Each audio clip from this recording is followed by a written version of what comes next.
തിരിച്ചടിക്കില്ല എന്ന് വിചാരിച്ച് അടിക്കാൻ നിൽക്കണ്ട. ഞാൻ ഇവള് വിളിച്ചിട്ട് വന്നതാ.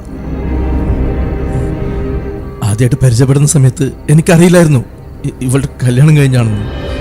സ്നേഹിച്ചു പോയി.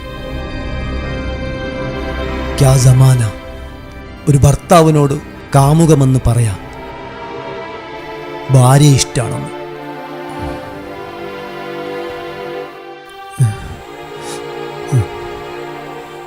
ഇത്ര പറയാനൊന്നുമില്ല. കല്യാണം കഴിഞ്ഞതാണെങ്കിലും അല്ലെങ്കിലും സ്നേഹിക്കുന്നവർക്ക് ഒരുമിച്ച് ജീവിക്കാനുള്ള റൈറ്റ്സ് കോടതി തരുന്നുണ്ട്. എന്ത് കോടതി? നിന്റെ കുട്ടിയുടെ അച്ഛനാണ് ഞാൻ, നിന്റെ ഭർത്താവാണ് ഞാൻ. പ്രിൻസേ, നീ എന്നോട് അന്നൊരിക്കൽ ചോദിച്ചില്ലേ പാതി വഴിയിൽ വെച്ച് ഇട്ടേച്ച് പോകുമെന്ന്. എനിക്ക് നിന്നെ വേണം.